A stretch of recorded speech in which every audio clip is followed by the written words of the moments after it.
What's up, you guys? My name is Keith. Today is December 1st, 2021, and in this video, we'll be going over some of the stuff that Jerome Powell said recently, with obviously the picture right here in front of us. We're then going to look into the history of the interest rates in the US, understanding where we've been. We have seen a lot of kind of talking heads on the news, if you are following that, talking about the 70s, especially the late 70s when we had a lot of inflation. So we will take a look at the interest rates as well as the inflation during that point, seeing where it's been and understanding where we currently are in relation to that massive inflationary period. So thank you very much for tuning in. We will also, before we jump into it, be looking at the price action of Bitcoin, NASDAQ, S&P 500, the VIX, all the normal stuff to get a better understanding of the broader market sentiment. So jumping right into it, big news for the week. Powell admits Fed got it wrong on inflation. It says that they should stop calling it transitory. So they said that they acknowledged Tuesday that they now expect higher inflation to continue into the middle of 2022, stating that the government should no longer push what we had begun reoccurring the slogan of being transitory. So basically they are admitting that this is not transitory. The face on his, or the look on his face, I think states it really well. It's kind of like a oh shit face, to be completely honest, but we are going to see potentially raising of interest rates because really they have two options. They could either, because they have so much stimulus right now injecting capital into the market, the first thing that they could do is just reduce the amount of purchasing of bonds within that marketplace, which would reduce the amount of circulating supply that is increasing for the US and the globe for US dollars. That's the first thing that they could do. And the major thing that they could do if interest rates do get a little bit too hot for them, that they feel like it's an issue, they would then look to raise interest rates, the effective federal funds rates, and they have done this in the past, and it was able to basically curb inflation in the late 70s when Volcker came in and jacked up his interest rates, and that basically reduced the inflation to a point where it wasn't so bad. And this is the chart right here that actually illustrates exactly what I'm talking about. You have the red chart, which is the effective federal funds rate. This is what the central bank, the Federal Reserve, is able to actually control. They can't control the individual everyday lender in their interest rate, but they can control the rate at which the central bank is providing or receiving interest for the money that it's loaning out to the major institutions in the US. So they are able to control to some degree, because then the banks, when they do lend out money to the public markets,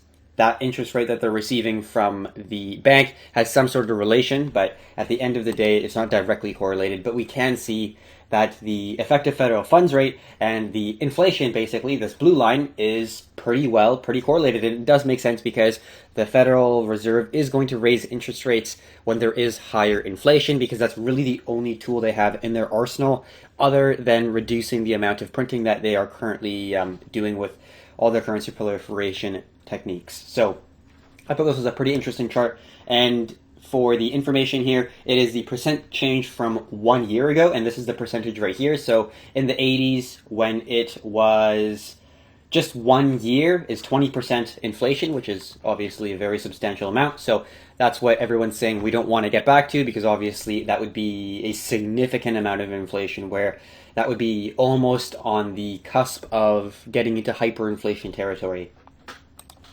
This next chart that we're going to be talking about is a long-term look at the interest rates backing from all the way to 1790, as you can see. And the main focus that we want to be looking at here in this video is from the, let's say, 1920 range all the way until the present day, because what we've seen in the 1920s until 1940s was World War I, the Great Depression, and World War II. And in this current time frame, we had the global financial crisis in 2009, and then we had COVID. So those are two major events where central banks had to lower interest rates as well as provide a tremendous amount of stimulus within the economy in order to keep it running and keep it maintained, I guess, so to speak. And although not the exact same, the actions from the Fed are very similar in that they have to print money and lower interest rates to make it easier to borrow. And that's exactly what we had in the late 20 or early 1900s, 1920 to 1940 to like mid 1900s, and we were stable at the lowest interest rates the U.S. has ever seen since 1940 to 1950 at 2%, and that's currently where we are right now, where after COVID, in my view, it's very similar, where we had basically 0% interest rates. Back in the 1940s to 50s, it was at a 2% interest rate, which would be high considering where we are right now. But in relation, we are at basically 0%. We did climb a little bit in terms of interest rates. Maybe it says it right here. Maybe not. Yeah, we did climb a little bit to like 2.5, as we can see. This is the effective federal funds rate. But right when COVID happened, it was basically a smack right back down to 0% rates. The next chart, I think that's everything we really want to cover, just understanding the relation between World War I, Great Depression, World War II, that era of reducing interest rates, increasing spending, that period where you had very, very low interest rates, and everyone gets used to it. In that entire decade, there's a lot of people, I'm sure, in year 7 or 8 got used to the very low interest rates, maybe got variable rates, but when interest rates rise from, let's say, 2 to 4%, yeah, it's only 2%, but you're doubling the amount of cost in order to actually borrow. And if it's from 2% to, let's say, 6%, 10%, you know, it's 4 or 5, it gets to a point where it's a significant amount more than what you were initially anticipating. And even though these percentages may not be a lot, everyone is used to that 10-year time frame of having 2% interest rates, and it's even worse at this point because interest rates are extremely cheap. Galaxy Digital is raising $500 million at 3% to buy crypto. Inflation CPI numbers, which are significantly reduced compared to the actual inflationary numbers, at 6%, which is the current CPI, you're not even beating inflation when you are borrowing at 3%, which is unbelievable. So that's, in my view, the current trajectory of the interest rates that we will see inevitably from the Fed and whoever the Fed chair is at that time. I don't think it's going to be Jerome Powell when we see this massive starting of the blow-off for interest rates. Moving on to the next thing. We did look at this a little bit. This is something that I think is pretty interesting. We have two pieces of data here. The red line on the bottom, that's just straight the entire way through, is the target for the Federal Reserve for the interest rates at 2%. Hasn't changed since 1960. And we can see the actual inflation rate in blue here, which is substantially different from the 2%. But they were talking about how it's transitory, don't worry about it, because we've been under 2% for quite some time. If this goes away, we can see it is below the 2% mark for quite some time. But if it does start to increase, the Fed doesn't really have a specific lever they can just slowly turn down to reduce the inflation. They have things that they cannot control, like the velocity of the currency. If that starts to really pick up, they do not have control because there's so much money already in the system. Or if you're looking at it from kind of like the dollar milkshake theory standpoint, if there's a lot of US dollars overseas and they come into the US, the Federal Reserve does not even need to print money in order for there to be an increase in capital within the US. So if, like, let's say Russia, China, all these major countries just completely stop the usage of the US dollar, if they stop taking it, if they stop transacting in US dollars with other countries for oil, gold, energy, whatever it may be, if the US dollar loses that world reserve status, all the money that's in the globe is slowly going to flood back into the US because the world doesn't want US dollars. And if that's the case, it's total capitulation for the US dollar. But at this point, obviously, we are way before that. And we're just seeing an initial poke in inflation if you're looking at it from the large, like multi-decade perspective here that we're looking at. This is a pretty interesting chart here. So this is the global reserve currencies that have taken place since 1530 all the way to where we currently are right now. In Spain, 1530 to around 1641, there was the Spanish currency, which was the most dominant, as you can see right here. And in the Netherlands, we can see that it was actually the Dutch East India Company right here, and it was the Dutch guilder from 1642 to 1720. pretty interesting point in terms of the shift where really a lot of the power was from trade during that point. So whoever had the most trade connections and networks, their currency got used the most, which is a different time than where we currently are right now. But from the Dutch guilder, we went on to move into the French assignat, which I believe the name is, and there is a particularly interesting piece of information here as a quote that I wanted to showcase why the French actually slowly had their downfall in their currency, as we can see in the pink here. So we can see the Dutch East India Company went bankrupt in the late 18th century, which would be the Netherlands right here. It was mainly due to the war against the British Empire in Asia. After the Tulip Mania bubble, France became a republic and invaded Netherlands. So that's how that transition came to be. And the assignat was the world reserve currency, or the global reserve currency of the world for 1720 to 1815. And this is a quote that kind of goes over the downfall of that assignat.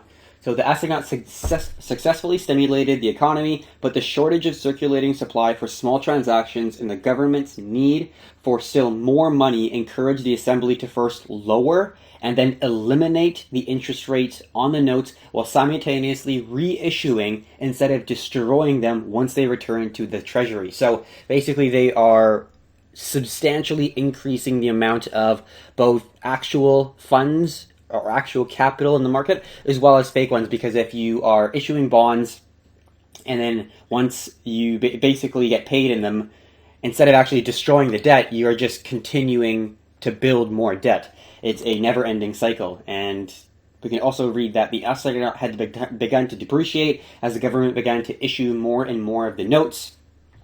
But necessity forced the continued issue and the use of notes. And in July of 1979, the low-value assignat was issued in denominations of 10, 15, 25, and even 50 to relieve the coin shortage and to replace the local paper issue that has become prevalent in the previous year. So basically going into a debt spiral. In order to pay off the debt that you already have, you need to print new debt in order to print off the debt you currently have. It's like borrowing more credit cards to pay off your current credit cards. It's just a never good sign, and it is going to slowly create a decaying economy unless they are able to transition into a world reserve currency or an asset that is going to be able to stand the test of time, not having individuals being able to print as much money as they want, really. So that's currently the 1720 to 1850 time, and then we got into the UK here from around 1850 to 1890, around there, was the pound sterling, and the major downfall of the pound sterling was actually World War I. What they had to do is the UK suspended the gold standard in 1914 so it could support its war efforts, and it continued to borrow heavily and suffered high inflation during World War I, which was from July 28, 1914 to November 11th, 1918.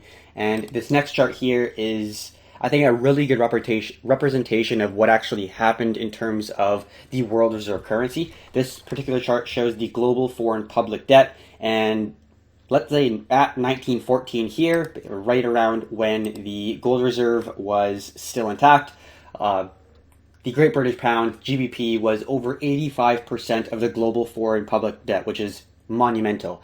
Very, very dominant in terms of the world reserve currency. After the detachment with gold, kind of how the U.S. detached from a gold reserve in 1971 too, in the Bretton Woods there,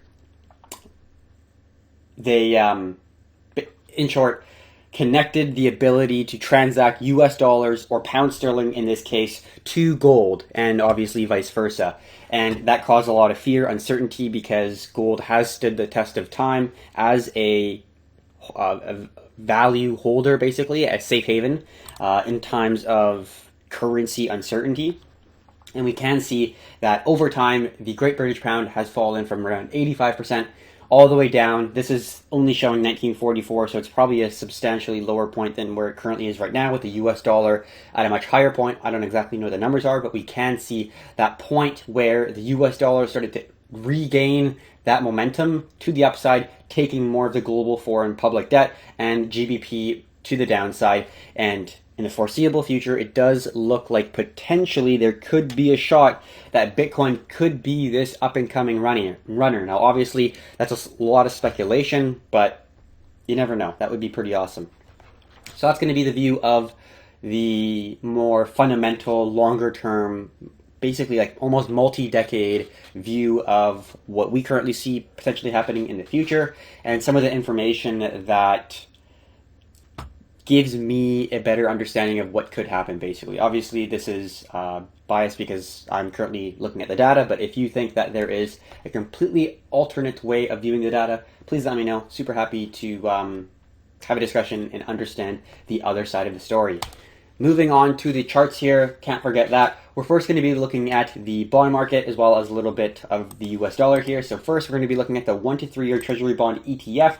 This is the value of the bonds, and then we'll take a look at the yield of the bonds a little bit after. So this was that major COVID event where if there's a lot of fear, uncertainty in the markets, people do usually stick to bonds, and you saw the bond prices, the demand for bonds absolutely explode. Since then, we've seen a slow descent, but it has been increasing, as we can see. Since around October of 2021, it has been a little bit more aggressive to the downside here because it was pretty steady. It was creating a series of lower lows and lower highs, but it wasn't too detrimental. It was just slowly fading away. And since then, we've seen a pretty monumental drop if you're looking at a small time frame that broke this major key level of descending support. We can also see it's also in confluence with this previous low right here. So that's going to be a major level of resistance that we're going to be looking at, is around like the 86 range for the ticker SHY, which is the 1 to 3 year Treasury bond ETF for the US Treasury bonds.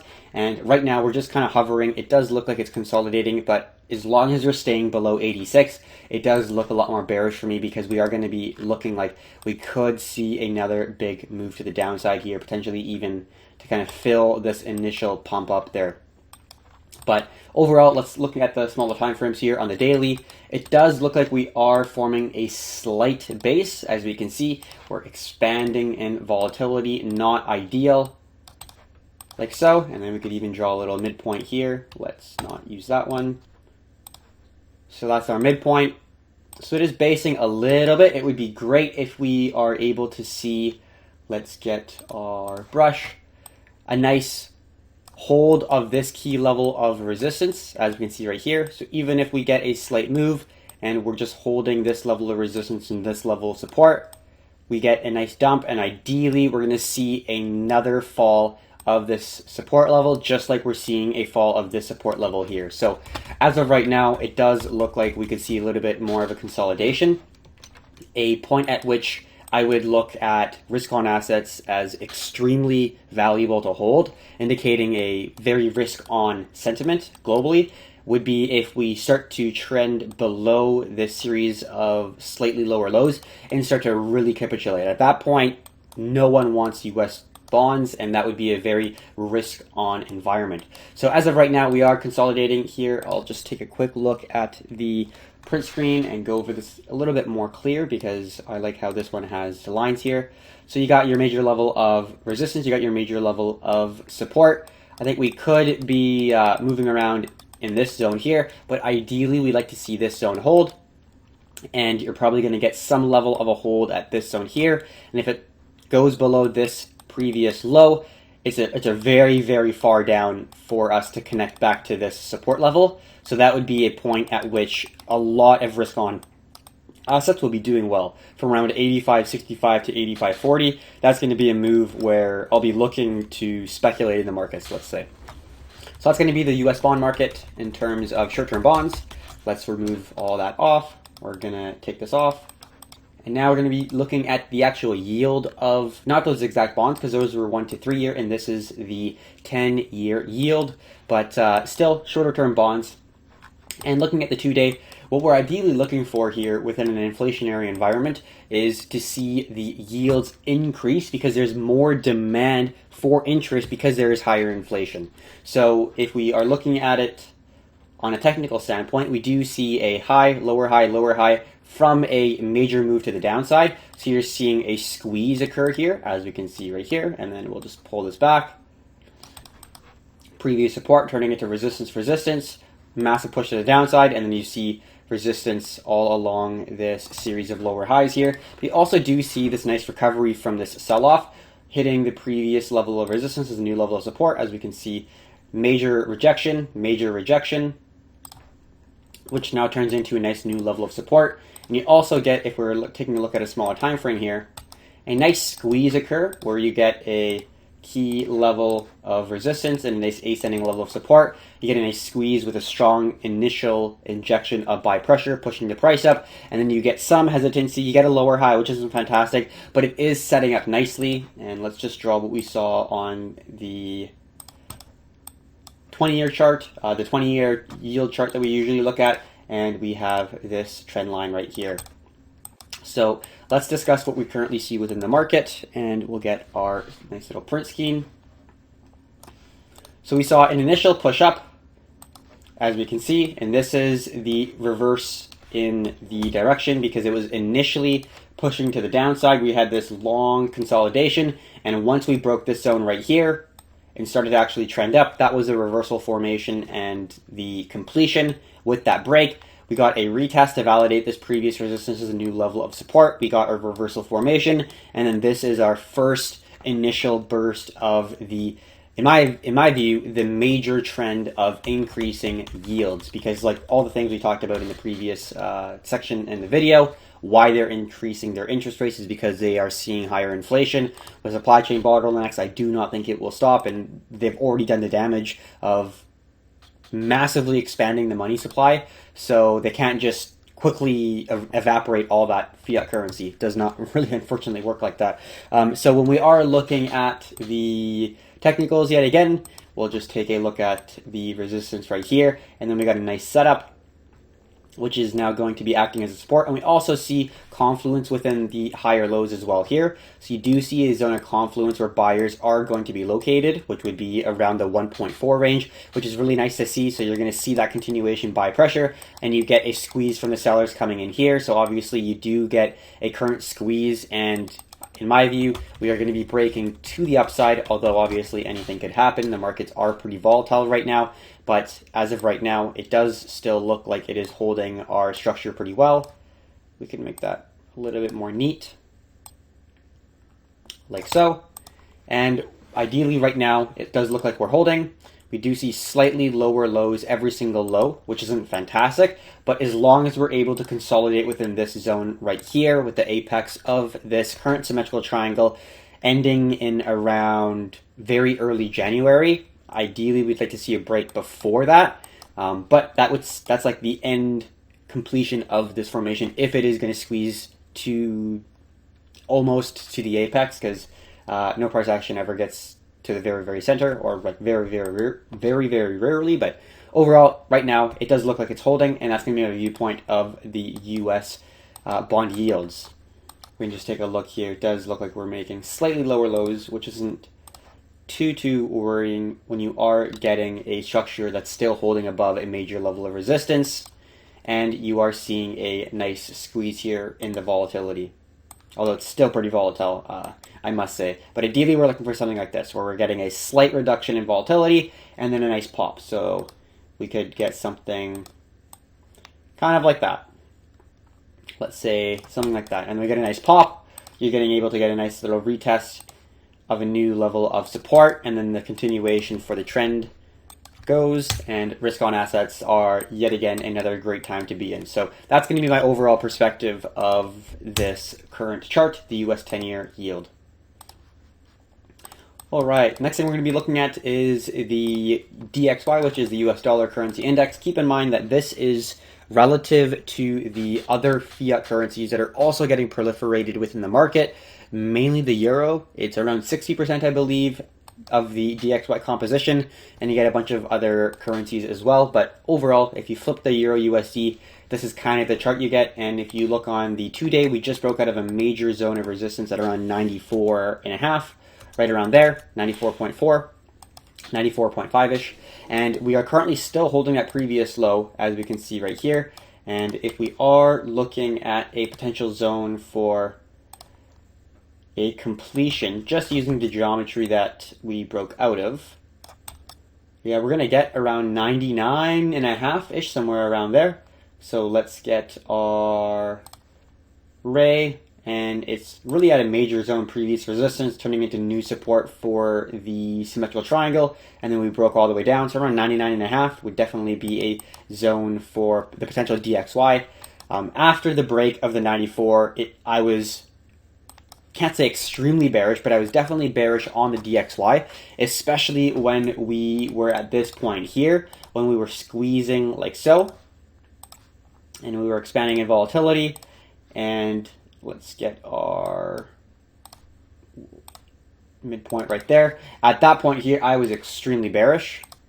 But once we broke out of this range, above this zone, around 91.40, 91.38 around, that's the point where you got to be a little bit more hesitant. It retested, continued to move to the upside, and we've just been seeing a strong push in the dollar ever since. We just broke that major zone. Actually, look how perfect that lines up.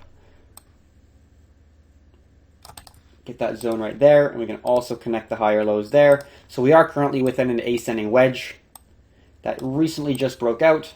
So let's put that midpoint line right there. And we are retesting the zone of confluence there, an additional level of support for the price. If we go to the 12-hour chart, lots of wicks, although that massive wick to the upside is a little bit worrying.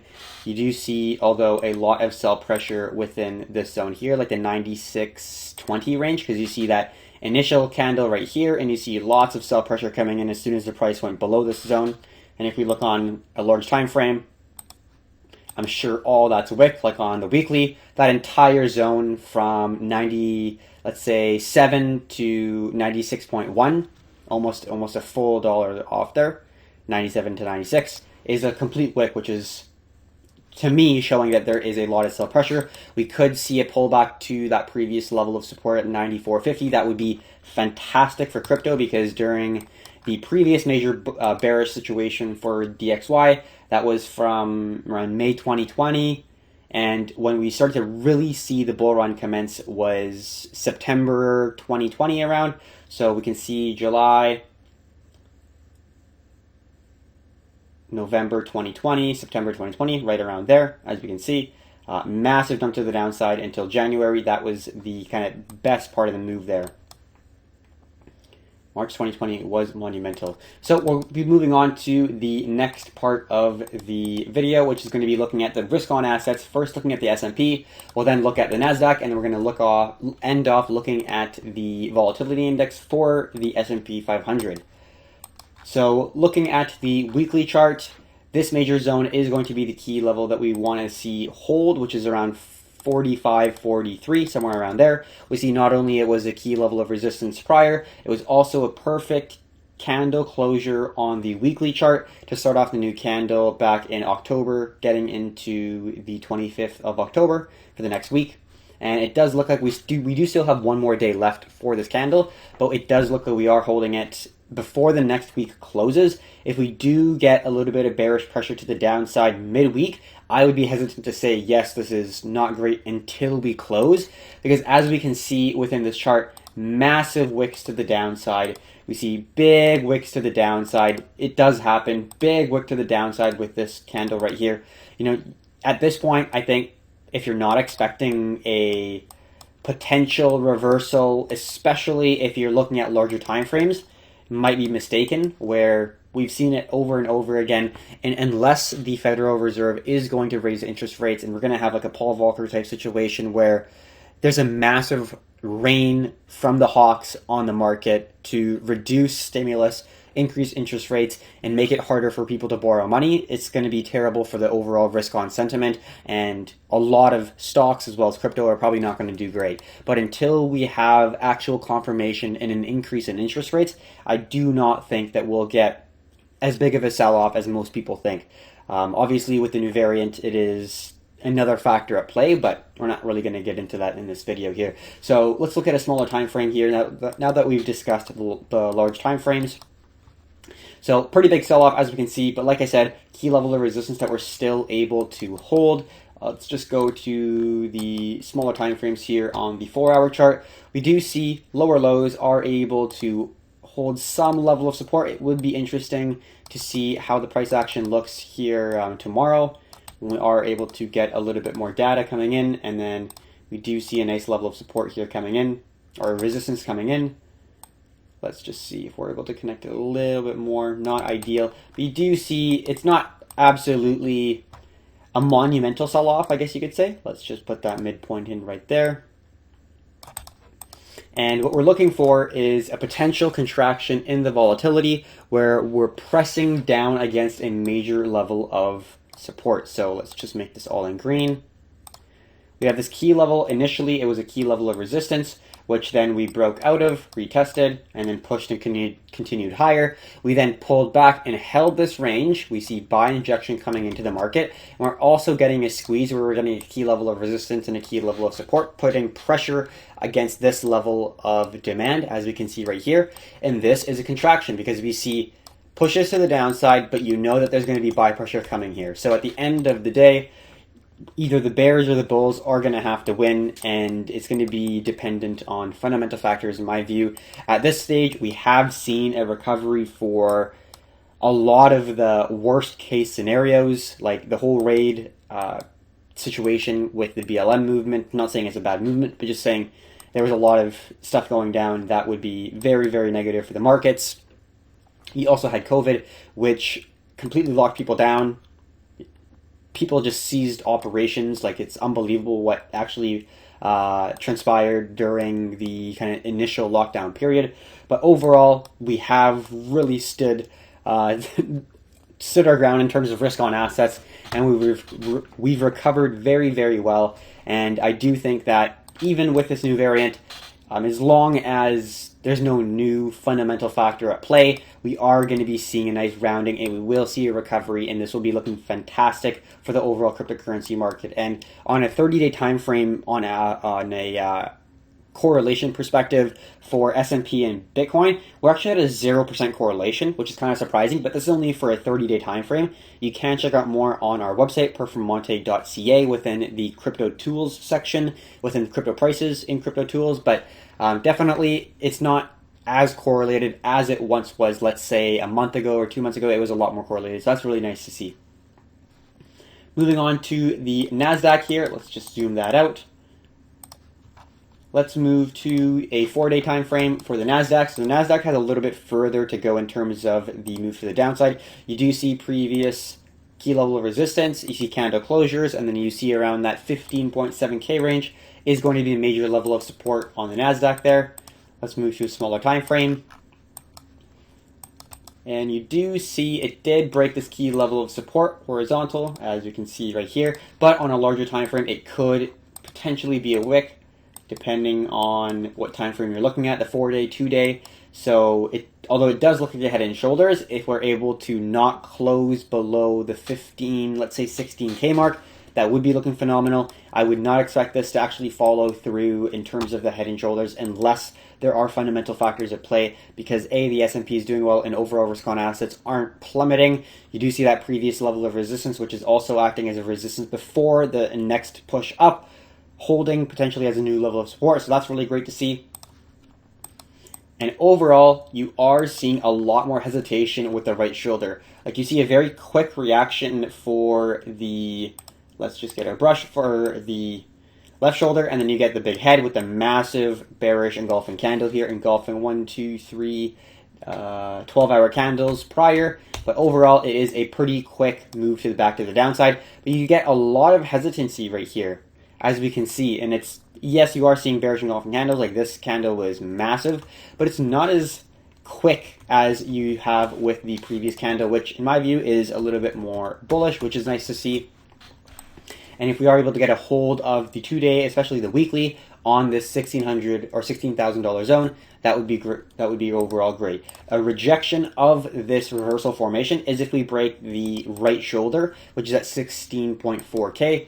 As of right now, it does look like we're just kind of bottoming it out here. We can also draw this zone if we break it to a smaller time frame, as we can, like so, and push that down a little bit. And we are getting an expansion here in volatility with that midpoint.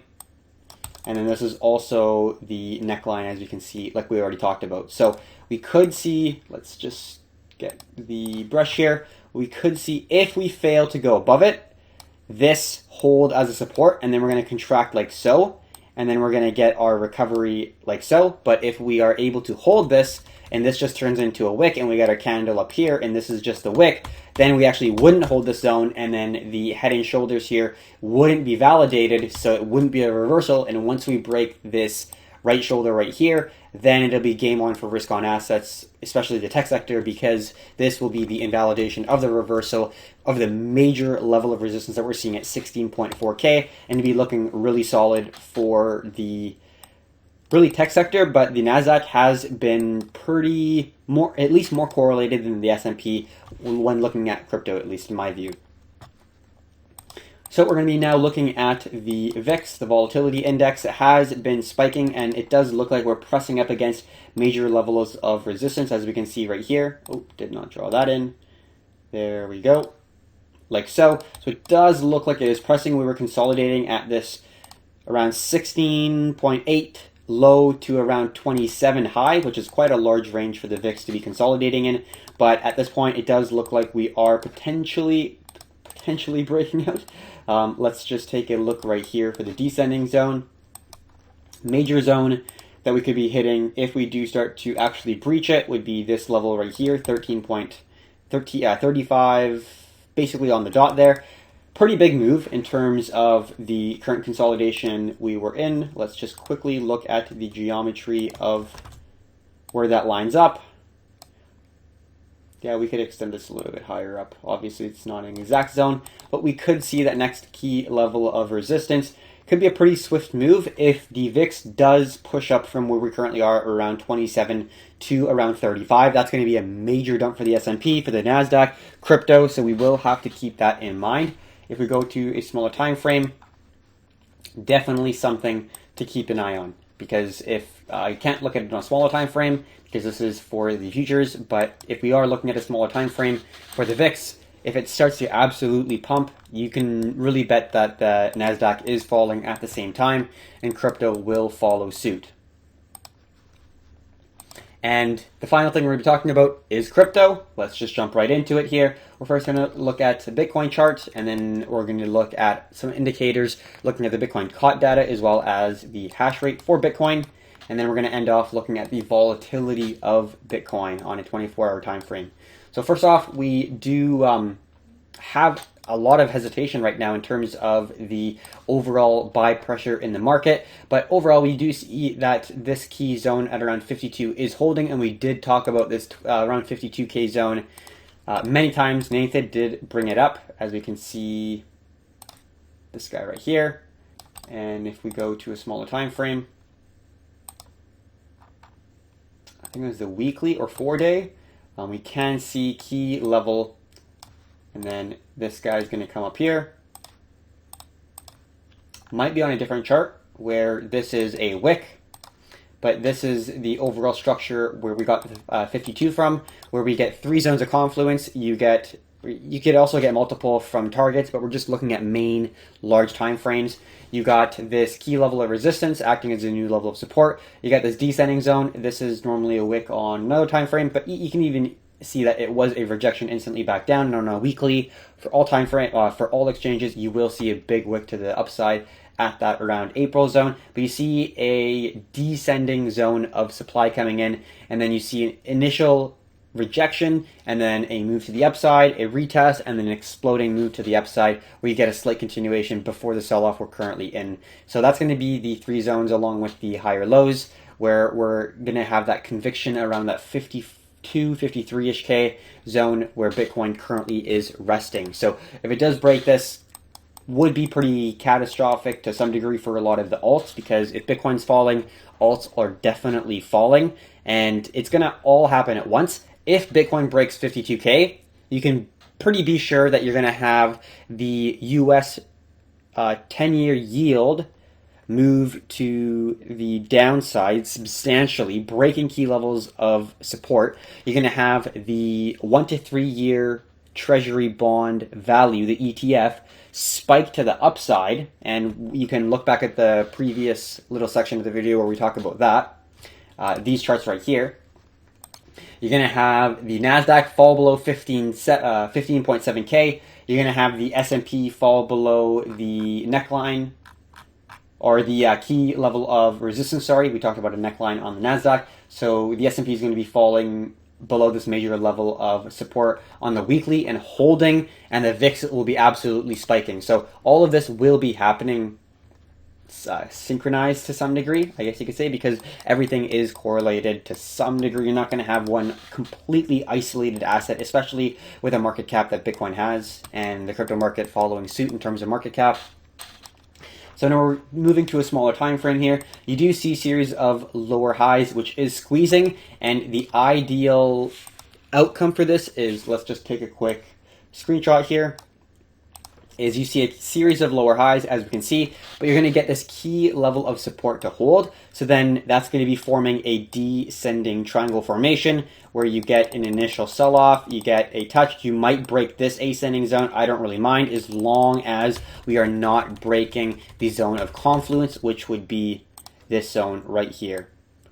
Once it breaks this zone, not going to be a good time, because if it breaks this zone, you still have a couple supports there that you could be looking at, but if it breaks all three zones, it's going to be a very difficult time to be bullish for Bitcoin. But as of right now, this is what I currently view is a nice descending key level of resistance and as a very strong level of support at around the 52K level for Bitcoin. So we're just contracting, and ideally we're going to get that expansionary phase like we saw in the previous time frame back when we had that big sell-off. And then we had that descending wedge, and then we were able to break up above that key level of resistance, that 42K, retest, and then continue onwards, which we're obviously currently at 57K at right now. So it does look like we are going to be seeing a little bit of hesitancy. The overall market doesn't look fantastic, but like I said, 52K is going to be the main level that we want to be keeping an eye on for Bitcoin. All right, moving on to the Bitcoin commitment of traders data. We do see whales accumulating, which is really good to see, as well as the four largest sellers basically not selling as much, in short, which is two really good things. If you have the four largest sellers reducing supply to the overall market and the four largest buyers increasing demand, that's just a phenomenal situation. And although Bitcoin isn't looking fantastic on a technical perspective on a small time frame, on a alternate data time frame, it does look really solid if you're looking at the four largest buyers and four largest sellers for the Chicago Mercantile Exchange. And in the hash rate, it does look like we're seeing a little bit of a slowdown in the hash rate, but it's not significant. It's not like the Chinese minor exodus that we had back in the summer of this year. So it's nothing that terrible, and the overall trajectory is still looking solid, where we're seeing higher highs and higher lows, key levels of resistance turning into new levels of support. So it does look pretty solid.